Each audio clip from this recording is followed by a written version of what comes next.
Richard Nick Ngendahayo welcome mu Rwanda urakaza neza igihe cyaje asigaye ukwezi kumwe n'iminsi akaba yageze mu Rwagasabo nyine kuri 29 zo kwa 11 ku kwezi kukurikiye kuno niko turimo niho iki gitaramo kigomba kwakirwa muri BK Arena urumva rero nyine ewana ibirenge bye birimo byitegura gukandagira mu rw'imisozi igihumbi reka rero tumwifurize shanihirwe imyiteguro myiza ariko abantu bari gutegura iki konseri ewana barihe batwe byose batwapudating ejo hari abantu bambazaga babonye nasohoye no nkuru baratse ko igitaramo cya Richard Nick Ngendahayo ko cyari kuba mu minsi yashize kirasubikwa kubera ngo abantu basabaga ko bagomba kukizamo none uko utangiye kubitangaza ari ushobora n'ubundi ko gihari ko ko kitari kuvugwa ko nta update ihari ndavuga na update se nyine sindi umunyamakuru tiringiye kuzariye kirahari rero nyaboneka abantu muteguye iki gitaramo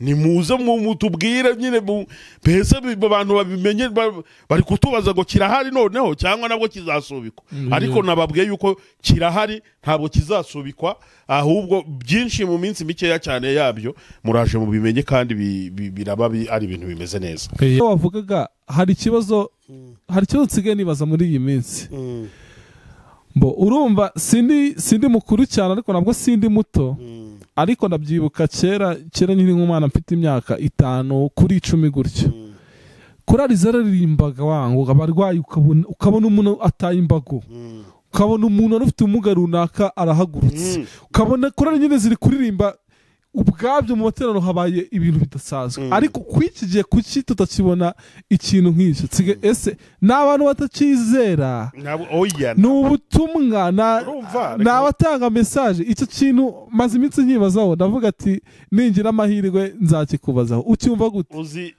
ikintu kibitera rimwe na rimwe no guhangana n'umwuka wihangana wateye mu bakozi b'Imana urumva apana reka ndeke kuvuga amakorari cyangwa abahanzi juste buri wese ajya gukora ibintu ngo aconvince public kandi buri Imana ikunda gushyigikira intego umuntu afite mu mutima sibyo niba korari iteguye concert cyangwa igitaramo bikavuga ati twebwe intego dufite niyo kugira ngo ukutuvuye Musanze n'urugero sibyo tukaba tuje i Kigali mu mujyi wa Kigali gukora igitaramo kuri Expo mu gace kiganjemo abantu banakoresha ibiyobyabwenge turashaka ko amwe mu mateka turi busiga twanditse ari uko aricyo gitaramo twabonye abantu bamanika amaboko urumva bakavuga bati turihannye burundu nyine bagasengerwa ku buryo bugati nicyo gitaramo kihaniyemo abantu benshi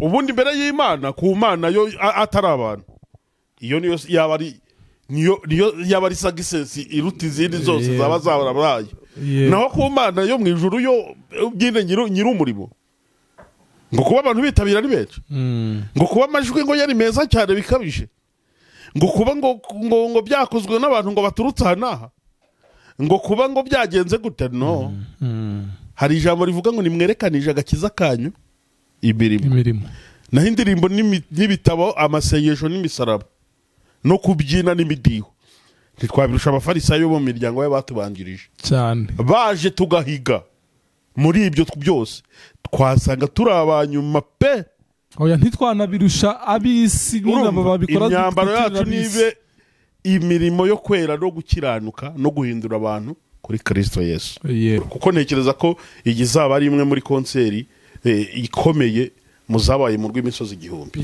muri uyu mwaka nimwe ni sinatinya gushidikanya ko ariyo event ikomeye gospel tuzaba tubonye cyane cyane konseri ndetse mugani nkuko nabivuze abantu benshi cyane hari nabo nzi babisengeraga benshi cyane ati Imana azatugara Richard akaduha konseri basi imwe yagiye anabigerageza nabo ari inkuru nabonye minsi yashize hari amakapa nagerageza kumutumira ariko akavuga yuko igihe kitaragera rero reka twezera yuko igihe ari iki ndumva Richard zinafite n'indirimbo ziwe nta mukunzi wa gospel BK Arena ifite kuzabana ntoya BK Arena ishobora kuzaba ntoya icyo umuntu asaba bategura no gutira amatike first of all yacyo kare, gushyira hanze amatike kare, yego, no gushyira byose ku murongo nyine ku buryo abantu bamenya azataramana nande, azaba ari kumwe n'abande,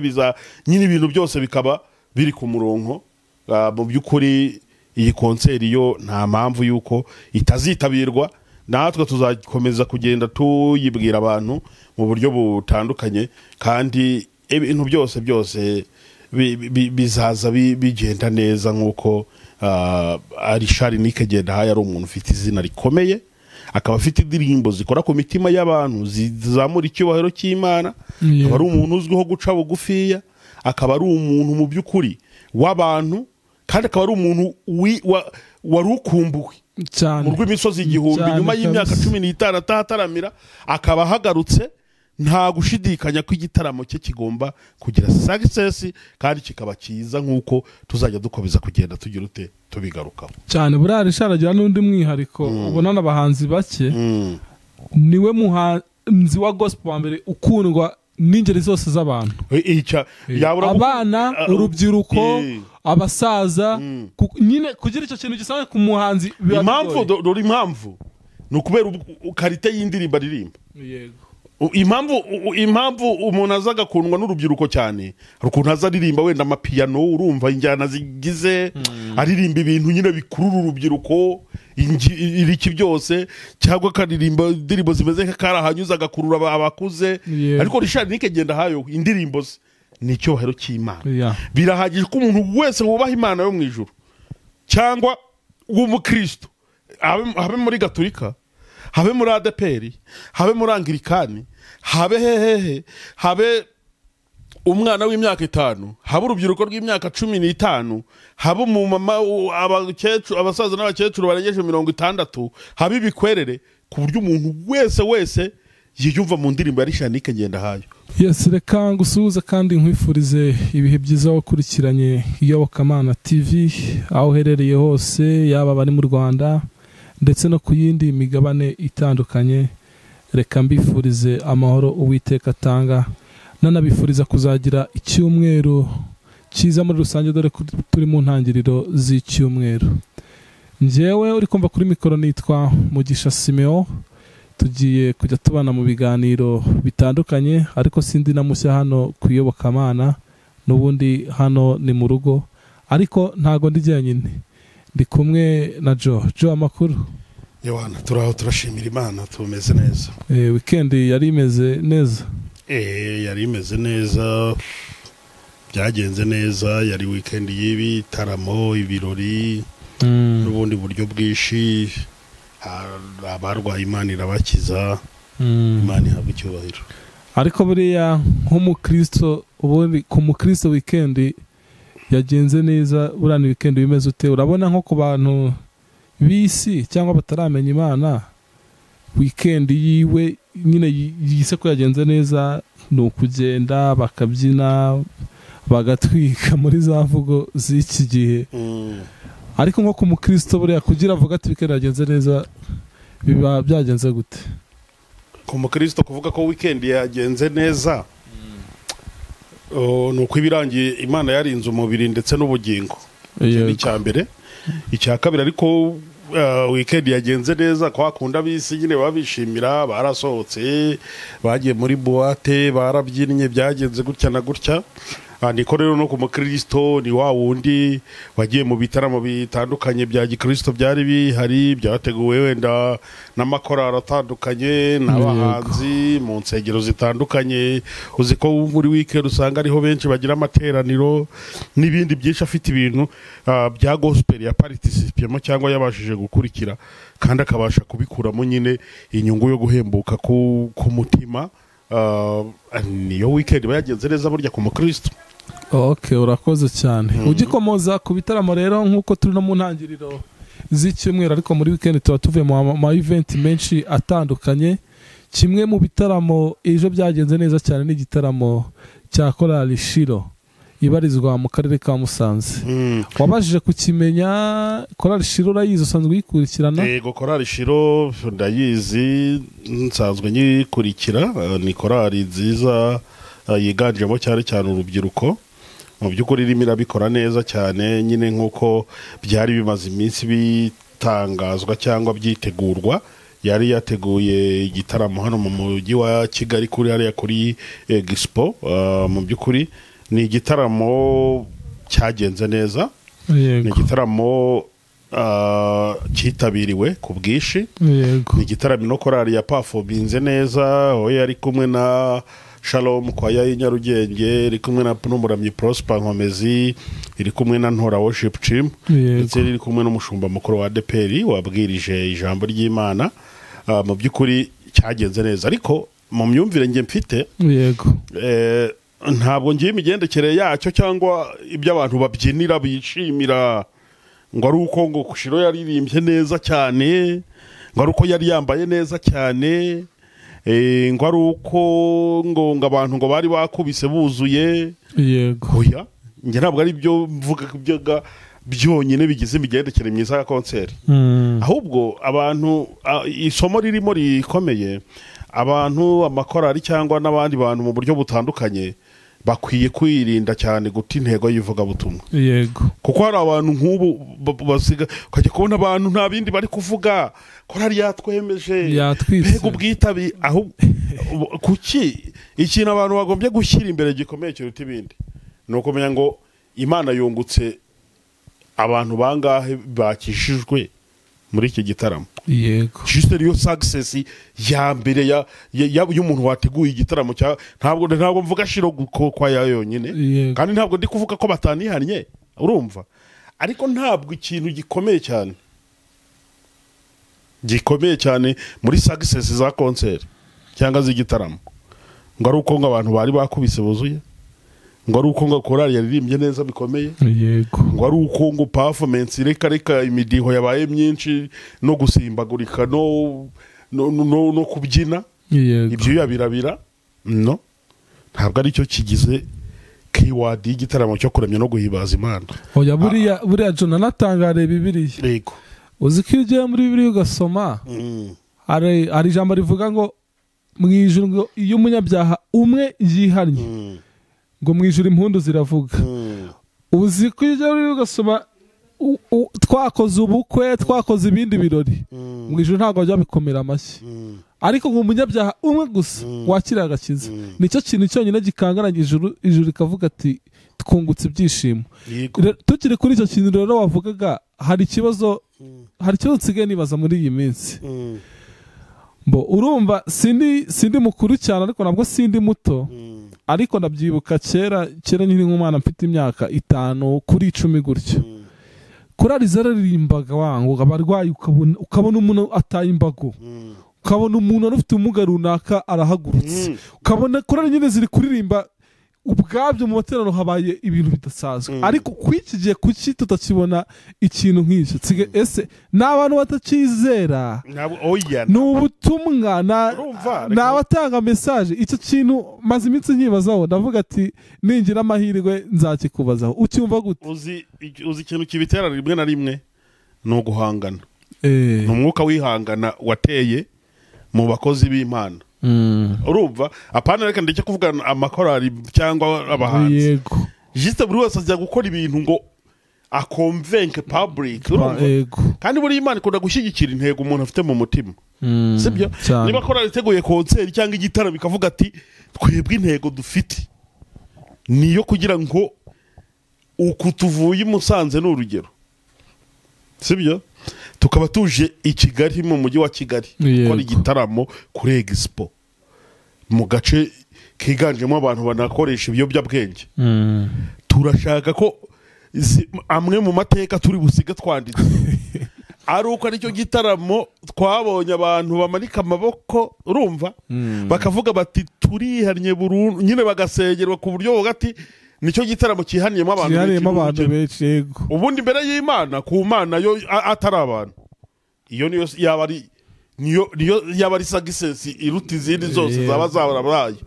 Naho ku Mana yo mu ijuru yo byine nyir'umurimo, ngo kuba abantu bitabira ari benshi, ngo kuba amajwi ngo yari meza cyane bikabije, ngo kuba ngo byakozwe n'abantu ngo baturutse aha n'aha, ngo kuba ngo byagenze gute, no. hari ijambo rivuga ngo nimwerekanije agakiza kanyu imirimo naho indirimbo n'ibitabo amasengesho n'imisaraba no kubyina n'imidiho ntitwabirusha abafarisayo bo mu miryango y'abatubanjirije cyane baje tugahiga muri ibyo byose twasanga turi abanyuma pe oya ntitwanabirusha ab'isi nyine babikora imyambaro yacu nibe imirimo yo kwera no gukiranuka no guhindura abantu kuri Kristo Yesu. Yego. So tuvuga rero kuri icyo turashima Imana ko igitaramo cya Korali Shilo mu by'ukuri cyagenze neza, abantu bitabiriye ijambo umucuma mukuru yavuze amagambo akomeye y'ubutumwa bwiza bw'ubwami bwa Yesu. Yego. Byagenze neza noneho ikintu nabonye iriya korali irategura cyane ni naryo somo amakorali y'Ikigali akwiye kuyigiraho. Irategura pe, yari yateguye yindi bintu byayo biri ku murongo mu buryo bufatika kandi bukomeye ku buryo nyine wavuga ati ni korali yakoze igitaramo cyiza i Kigali. Korali Shilo umuntu atanatinya kuvuga yuko ubu nimwe amakorali ahagaze neza cyane mu itorero rya ADPR ndetse no mu makorali muri rusange. Mbega bazanye style yindi yihariye mu miririmbire, kuko ikindi kintu abafasha urabona ni korali y'urubyiruko. Nyine ubona yuko bari gukora bazanye challenge muri gospel kabisa. Reka rero tukomeze tubabwire ngo courage kandi bakomeze bakurire mu buntu bw'Imana. Yego. Ngira ngo ni ibintu rero byumvikana. Hari n'ibindi bitaramo byagiye biba. Vestina na Dorcas mbere yuko berekeza muri Canada kuko babaze kugenda, babanje gukora igitaramo gikomeye hari aka Kigali, bari igitaramo bari bitabiriye ku mugoroba nyine wo kuri iki cyumweru n'ubundi nabo cyagenze neza nacyo. Oya Vestina na Dorcas ni bamwe ni ubu ngubu twavuga ko aryo tsinda rihagaze neza muri gospel mu bari n'abategarugori. Dore ko tunafite makeya. Ntabwo boshaka kutabivuga mu bari n'abategarugori. Ahubwo harya amatsinda ngahe y'abakobwa y'abari n'abategarugori dufite bacyari umwana bita Germaine na Alicia. Hari n'abandi ariko ndumva ni bakeya pe, ni bakeya. Ni sector ikenewe no kongerwamo imbaraga. Ni ahantu ubona ko hakiri icyuho, dufite amatsinda make cyane nyine akora bigaragara. Rero Vestina na Dorcas ni bamwe mu bantu rwose berekanye ko abana b'abakobwa bashoboye, kuko ubu ngubu gospel nkeka yuko gospel maze gushyika ku rwego yatunga umuntu. Niko ubibona? Cyane. Gospel yatunga umuntu cyane, ahubwo kaba akazi. Nta kazi nk'akandi, kandi urebye imyumvire abantu bagenda basobanukirwa bakamenya yuko burya umurimo w'Imana ushobora kuwukora ukazabona ingororano mu ijuru, ariko ukaba wanagutunga mu buryo bwe cyangwa ubundi. Yego. Njyewe mbona ari nishimwe kuri gospel, kuko buriya twakuze gospel ari nka secteur y'abakene. Ari ibintu nyine birabyo ko bari abakene, bari abatindi. Ariko ubu nkeka yuko abaririmbyi ba gospel mu Rwanda bari mu bahagaze neza no mu buryo bwa mikoro bufatika. Yego. Rero mbona ari ikintu cyiza Imana yakoreye gospel. Rero Vestina na Dorcas reka tubifurize n'urugendo rwiza muri tuba bagiye gukora muri Canada, aho tariki 18 bazarira mu mujyi wa Vancouver. Yego. Ngira ngo ni ibintu byumvikana cyane. Tuvuga rero ku makonseri mbere wenda yuko tuyavaho, dore ko ziba ari na nyinshi mu buryo butandukanye. Twavuga yuko muri iyo merikato y'amakonseri nyine arimo ategurwa mu buryo butandukanye hirya no hino, cyane cyane ubwo tuba tuvuga hano mu Rwanda. Twibutse ko hari konseri iri gutegurwa ikomeye cyane y'umuramyi umaze imyaka 15 adataramira hano mu gihugu cy'u Rwanda. Ni igitaramo cy'umuramyi witwa Richard Nick Ngendahayo. Uyu nguyu ni umuramyi w'ibihe byose, ariko umuntu yavuga Iyobokamana Dotirwa yanditse inkuru aho yavugaga ngo ni ibintu 10 cyangwa ibintu 10 biranga umuramyi Richard Nick Ngendahayo byatuma utazacikwa n'igitaramo ateguye i Kigali. abantu bari hanyihanganira nibo ntari kuvuga neza ntago ndi yamboneta ariko byose bifatanyiriza bwe kuzana ibyiza. Yego. Iyi nkuru rero avuga ngo Richard Nick Ngendahayo ni umwe mu baramyi b'Abanyarwanda bafite impano idasanzwe yo kuramya Imana mu buryo bwimbitse bushyira imitima y'abantu hafi y'Imana. Yego. Uyu muhanzi ni icyitegererezo ku bakunda indirimbo zifite ubutumwa bwubaka kandi buhindura ubuzima. Uyu muramyi afite indirimbo z'ibihe byose nk'iyitwa Uri byose nkeneye, Nzaguheka, Urera, Ntwari batinya, Si umuhemu, Niwe, Mbwira ibyo ushaka, Sizakwitesha, Wemere ngushime, Ijwi rinyongorera, Ibuka, Tukuririmbira icyubahiro, Yambaye icyubahiro, Unyitaho n'izindi zitandukanye. Kandi afite ibintu byinshi yisangije byatuma umuntu wese adakwiye kuzacikwa ari igitaramo cy'imbatura mugabo ateguye gukora mu mujyi wa Kigali nyuma y'imyaka 15 atahataramira. Yego. Richard Nick Ngendahayo uramuzi cyangwa uwo indirimbo se? Ndamwumva. Uramwumva? Buriya Richard afite umwihariko kuko ndakeka yuko sinjye njyenyine indirimbo zifite ukuntu zisumba imaje yiwe cyane.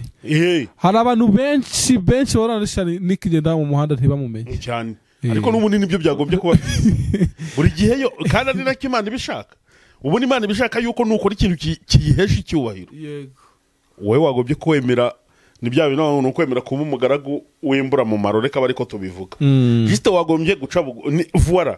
Ibyo rero nibyo byatumye rero ngewe mu bushakashatsi bwanjye cyangwa mu mirebere yanjye mvuge ko ibi bintu 10 abyisangije icyo uraza kugisangamo. Reka tubivugeho muri make yadutambuka.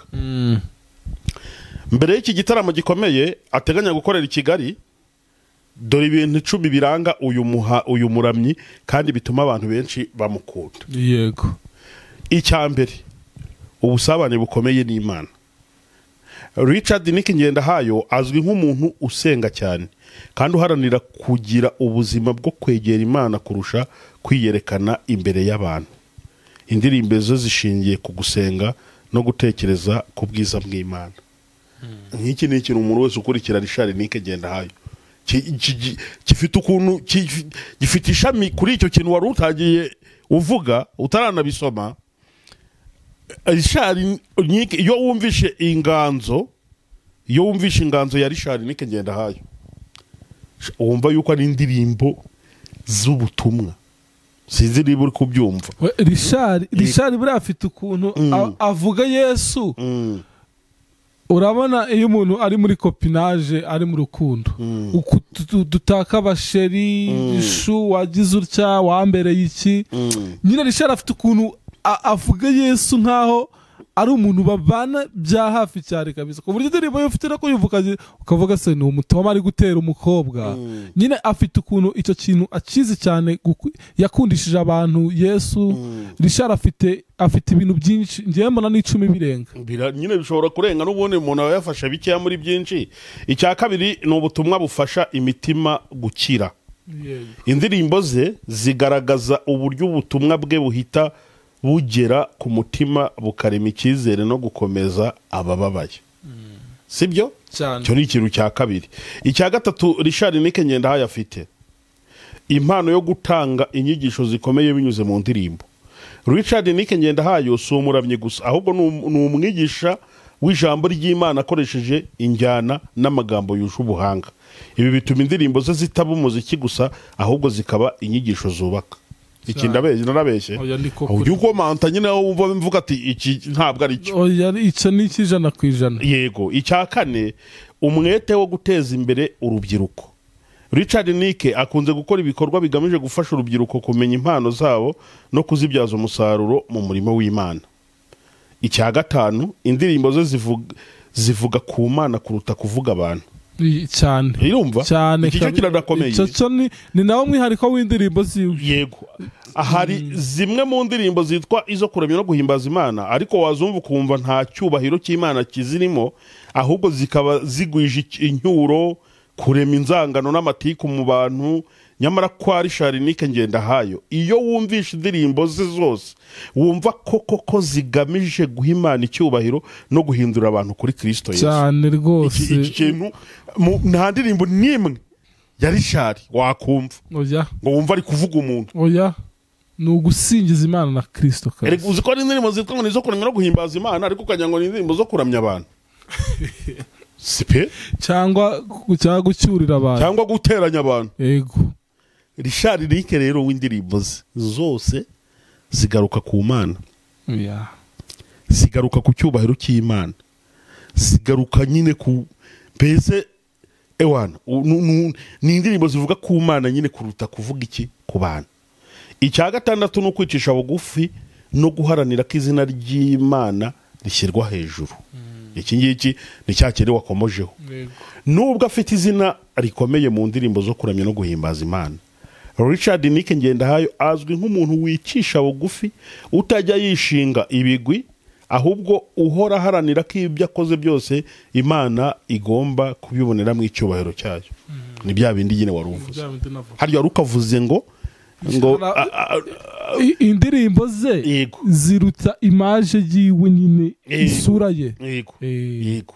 Nyine haranira ko ikintu cyose akoze Imana ibyungukiramo, ibibonera mu icyubahiro cyayo cyane.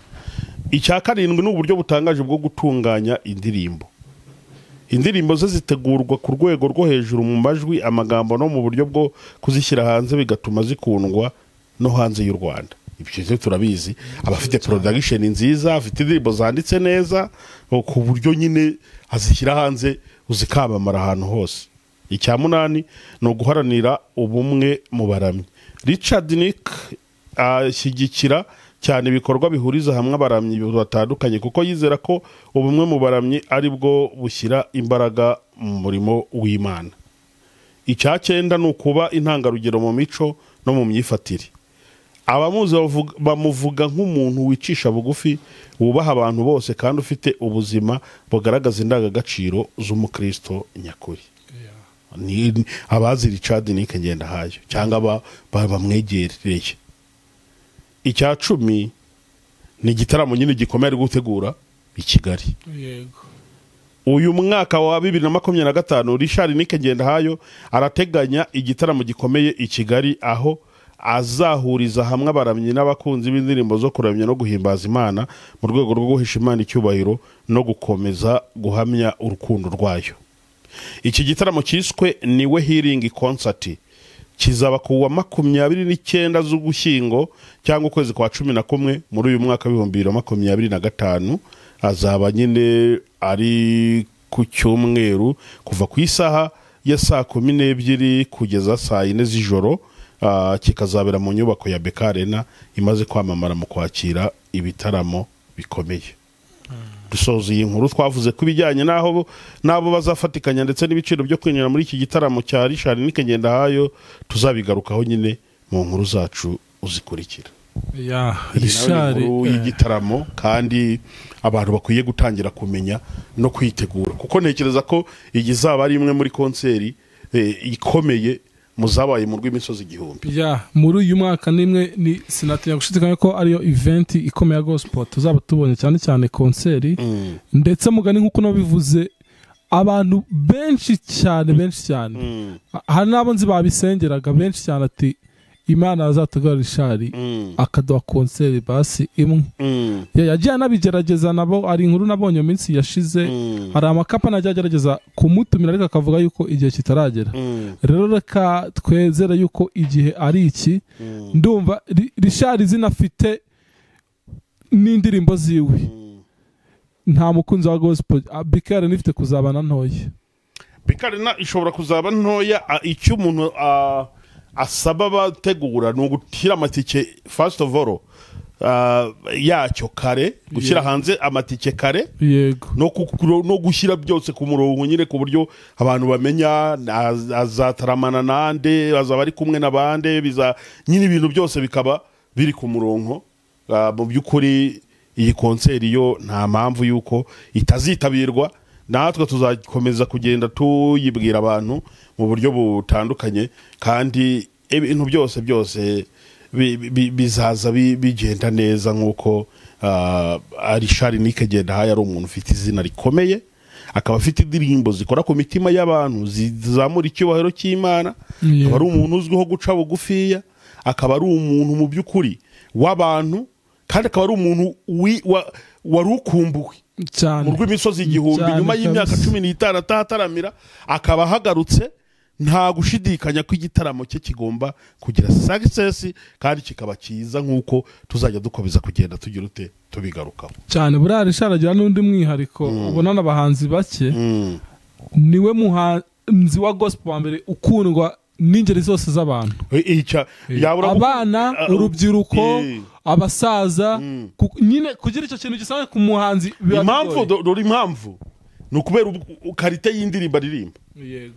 Impamvu umuntu aza agakundwa n'urubyiruko cyane hari ukuntu aza aririmba wenda amapiyano, urumva injyana zigize, aririmba ibintu nyine bikurura urubyiruko iriki byose, cyangwa akaririmba indirimbo zimeze nk'akarahanyuza agakurura abakuze. Ariko Richard Nikengendahayo indirimbo ze ni icyubahiro cy'Imana. Birahagije ko umuntu wese wubaha Imana yo mu ijuru cyangwa w'umukristo, habe muri Gatolika, habe muri ADPR, habe muri Anglikani, habe hehehe, habe umwana w'imyaka 5, habe urubyiruko rw'imyaka 15, habe umumama, abakecuru, abasaza n'abakecuru barengeje 60, habe ibikwerere, ku buryo umuntu wese yiyumva mu ndirimbo ya Richard Nikengendahayo. Tukuririmbira icyubahiro cyawe. Urumva ni Imana ari kuvuga, ni nyina ari kuvuga. Niyo mpamvu amakategori yose n'abantu bose n'ingeri zose zisanga mu gukunda Richard Nikengendahayo. Yego. Oya Richard akwiye indabyo ziwe akiriho kabisa. Nyina ni umulegend ukiriho. Kuko Richard uzi ko ari abantu, Richard afite indirimbo ziruta abantu benshi uyu munsi bari kutwumva, ariko n'ubu ntizijya zisaza. Ntabwo zisaza kandi yaba muri production kandi ayiririmba uyumva ukagira n'ishya. Ariko ni nacyo kintu kizakubwira Jo, indirimbo y'ubutumwa bwiza. Yego. Ntabwo igisaza. Ntabwo isaza nyine. Nicyo kintu kizabikubwira. Buri ndirimbo zazo kumva ikubisa amezi 2 hit irasakuje mu bantu irarangiye. Haba harimo ikibazo. Ariko icyitwa ubutumwa bwiza bwambukiranya n'ibinyejana. Niko bimeze kabisa. Yego. Wow. Gira rero ngo ni ibintu byumvikana cyane. Richard Nikengendahayo welcome mu Rwanda, urakaza neza. Igihe cyasigaye ukwezi kumwe n'iminsi akaba yageze mu Rwagasabo nyine kuri 29 zo kwa 11 ku kwezi kukurikiye kuno niko turimo, niho iki gitaramo kigomba kwakirwa muri BK Arena. Urumva rero nyine ewana ibirenge bye birimo byitegura gukandagira mu rw'imisozi igihumbi. Reka rero tumwifurize ishya n'ihirwe, imyiteguro myiza. Ariko abantu bari gutegura iki konseri ewana barihe batkuwe byose batwapudating. Ejo hari abantu bambazaga babonye nasohoye no nkuru baratse igitaramo cya Richard Nikengendahayo ko cyari kuba mu minsi yashize kirasubikwa kubera ngo abantu basabaga ko bagomba kukizamo. None uko utangiye kubitangaza ari ushobora n'ubundi ko gihari ko ko kitari kuvugwa ko nta update hari. Ndavuga na update se nyine sindi umunyamakuru tiringiye kuzariye kirahari. Rero nyaboneka abantu muteguye iki gitaramo ni muze mutubwire nyine bese abantu babimenye bari kutubaza ngo kirahari noneho cyangwa nabwo kizasubikwa. Ariko nababwiye yuko kirahari ntabwo kizasubikwa, ahubwo byinshi mu minsi mikeya cyane yabyo muraje mu bimenye kandi biraba ari ibintu bimeze neza. Rero Simewo numviye inkuru y'ibijyanye n'ibitaramo n'ibindi twayigarukiriza ahangaha, ubundi tukaza kugarukana n'izindi nkuru zitandukanye kugira ngo bigende neza. Yes, murakoze cyane mwese twabanye muri iki kiganiro. Jo, nawe ndagushimiye by'umwariko, Imana ikomeze guhumugisha. Reka dushimire n'abadukurikiranye bose, ndetse tubibutsa gukora subscribe, share ndetse na comment kugira ngo inkuru nk'izi zikomeze zisakare hirya no hino hatandukanye. Murakoze cyane.